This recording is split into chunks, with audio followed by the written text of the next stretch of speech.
Ei pessoal, aqui é a Thalita e bem-vindos à Casa da Coruja. E hoje eu vou falar sobre os 12 livros que eu escolhi para ler em 2021.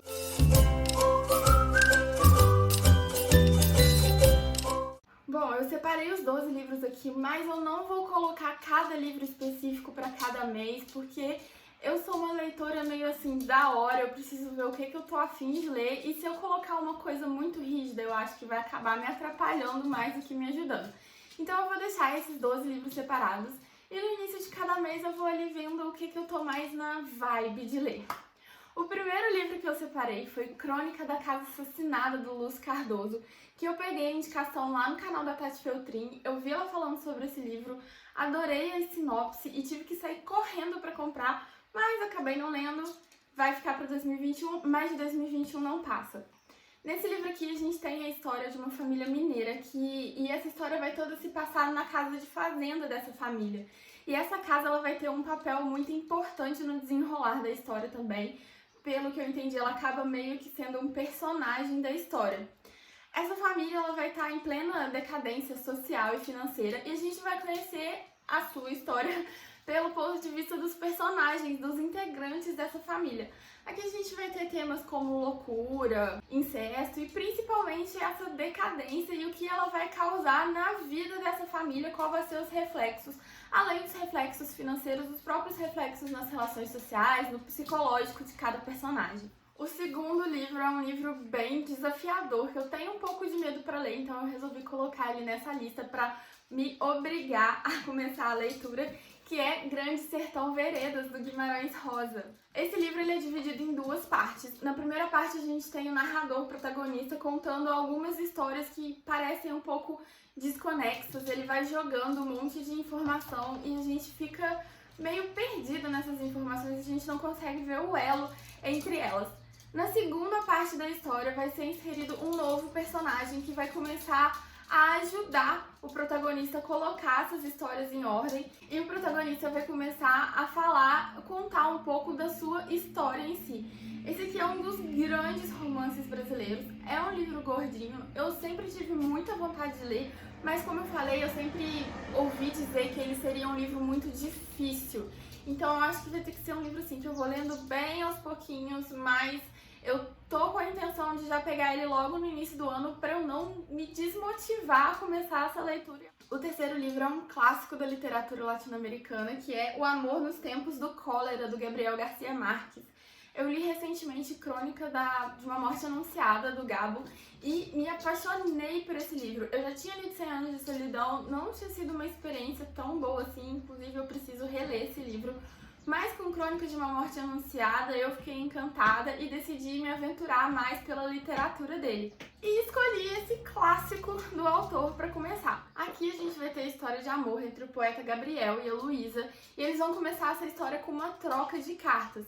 Só que esse romance não vai ser bem visto pelo pai da moça e ele vai acabar interferindo e separando os dois, apesar deles nunca terem se encontrado pessoalmente, mas ele vai interromper esse romance em desenvolvimento e a gente vai acompanhar a história dele, se não me engano, no decorrer de 53 anos. Eu tô super ansiosa pra ler esse livro aqui pra ver se eu vou continuar na linha de amar o Gabo ou não gostar tanto assim. O próximo livro é As Meninas, da Lígia Fagundes Telles. Como eu falei no meu Instagram há algum tempo, eu tenho uma grande dívida com as escritoras clássicas brasileiras. Eu ainda não li Lígia, não li Clarice, não li Raquel de Queiroz, então eu vou começar a corrigir isso por esse livro aqui. Aqui a gente tem a história de 3 jovens por volta dos seus 20 anos que moram num pensionato e as 3 estudam na mesma faculdade e essa faculdade vai entrar de greve. Então a gente vai acompanhar elas durante esse período de ócio que elas vão passar. O livro ele é situado na ditadura militar e pelo ponto de vista dessas 3 personagens a gente vai ter uma perspectiva bem diferente desse período histórico.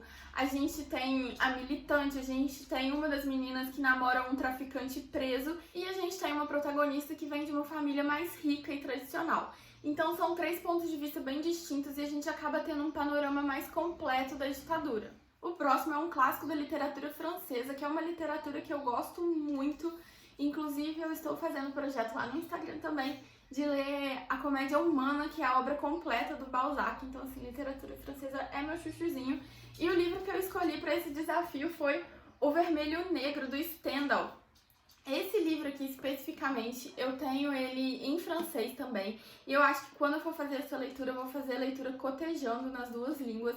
Apesar de o francês ser um francês bem difícil, eu acho que eu vou ter muita dificuldade, mas eu quero tentar ler um pouquinho no idioma original. Aqui a gente vai acompanhar a história do Julian Sorel, que é o nosso protagonista, que ele vem de uma família de origem pobre e ele vai tentar abandonar esse passado mais provinciano e galgar as escalas sociais. E durante o livro todo a gente vai acompanhar esse conflito do Sorel entre o passado dele e essa determinação que ele tem, essa paixão que ele tem em busca de um futuro melhor. Esse livro ele se passa na época da Restauração Francesa e a gente tem um protagonista aqui que é muito apaixonado por Napoleão.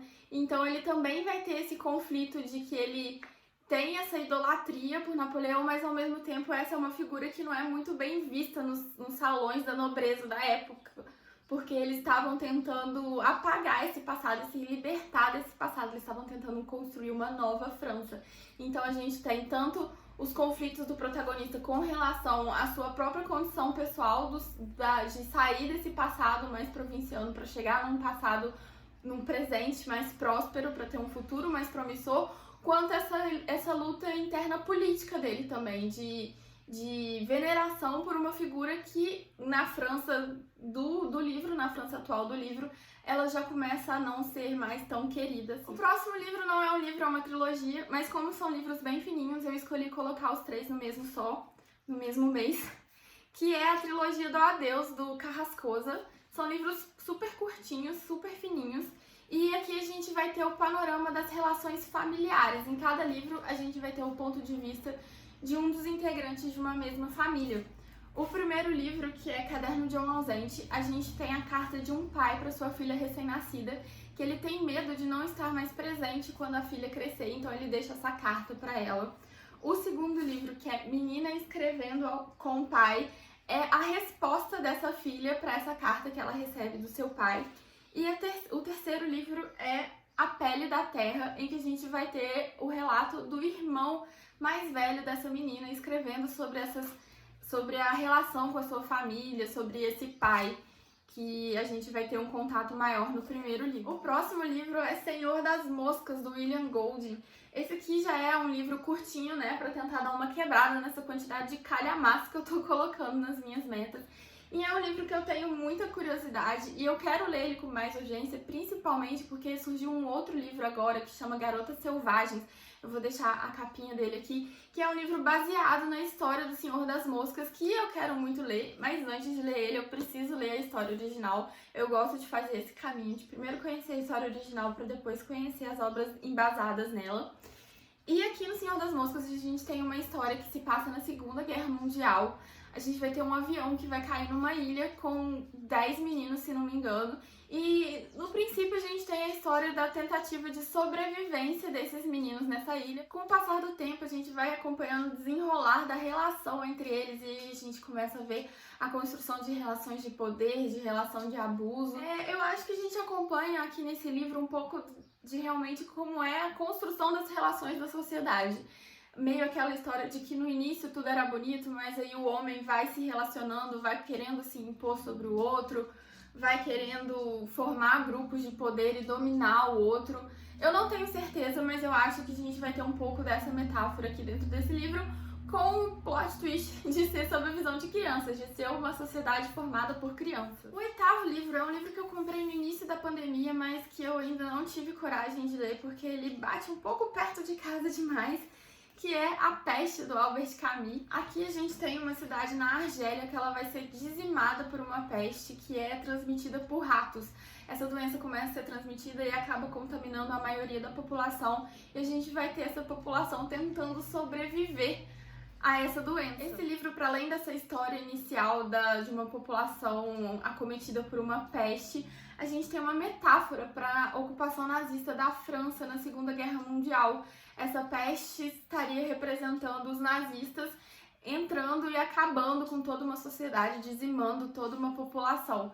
É um livro mais curtinho, mas eu acredito que seja um livro um pouco mais difícil de ler, justamente pela temática que ele envolve. Eu acho que ele vai me incomodar em alguns pontos, que eu vou ver muita semelhança com o que estamos vivendo, e isso vai acabar fazendo com que eu leia um pouco mais devagar. O 9º livro é A Festa do Bode, do Mário Vargas Llosa, que é um livro que eu quero ler há muito tempo, e vou confessar que eu não li porque eu morro de medo dessa capa. Eu tenho pânico dessa figura e, gente, sou dessas que se eu tiver um pouco de nervoso da capa, eu fico um pouco travada na leitura.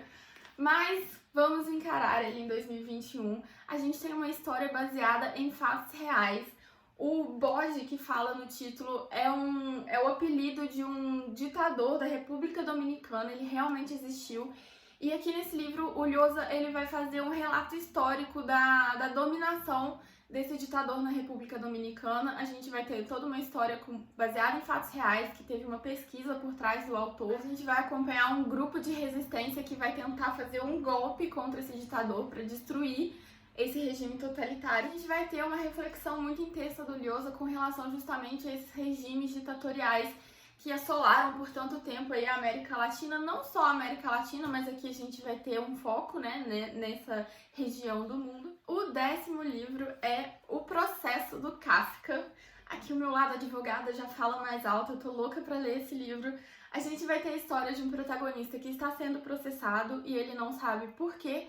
Ele não sabe de qual crime ele está sendo acusado, ele não sabe qual lei ele infringiu. E a gente vai ter no livro essa busca dele por descobrir qual que é a razão dessa perseguição judiciária que ele está sofrendo. Eu acho que vai ser um livro bem angustiante, porque quando a gente tem esse tipo de história que a gente tem um protagonista sendo perseguido, sendo injustiçado, ele não sabe por que ele está sendo acusado, ele não sabe o que ele cometeu, pra ele não cometeu nada, então a gente tem esse sentimento de injustiça no livro inteiro, e esse tipo de história, ela me deixa um pouco revoltada. Injustiça é uma das coisas que mais me incomoda nos livros e na vida como um todo, mas focando nos livros, eu fico muito angustiada quando a gente tem assim alguém tentando provar que é inocente, provar que o que estão falando sobre ele é mentira, provar que ele está sofrendo uma perseguição. Então, apesar de ser um livro curtinho, Kafka já é uma leitura mais densa, mais complexa, e esse tema ainda por cima, que é um tema que me incomoda muito, eu acredito que eu vou ter que separar também mais tempo para essa leitura aqui, então é por isso que ela tá entrando no projeto dos 12 livros. O próximo livro é de um dos meus autores favoritos de todos os tempos, eu já falei sobre esse autor aqui no vídeo Autores que eu leria tudo, alguma coisa assim, que é o livro Reparação, do Ian McEwan. Esse é o livro mais famoso do autor, ele já teve uma adaptação cinematográfica que chama Desejo e Reparação. E aqui a gente vai ter a história de uma criança que vê uma cena meio suspeita entre a irmã dela e um amigo da família. E ela acaba contando essa cena pros seus familiares, pros seus pais, inventando um pouco em cima daquilo, criando uma história em cima daquilo. Essas mentiras que a menina acaba contando vão ter consequências muito graves na vida de todos os envolvidos. A gente vai acompanhar o desenrolar dessa mentira e ver como uma pequena mentira, uma pequena distorção na história pode ter consequências tão graves na vida de todo um grupo de pessoas. O último livro, que na verdade é uma história em quadrinho, foi um que eu acabei de comprar na Feira do Livro da USP agora, mas que eu já estou morrendo de vontade de ler, então ele vai entrar nessa lista, que é Do Inferno, do Alan Moore. O Alan Moore, ele é considerado um dos quadrinistas mais importantes e um dos escritores britânicos mais importantes de toda a história. Esse é um livro pesado, então eu vou deixar ele aqui embaixo.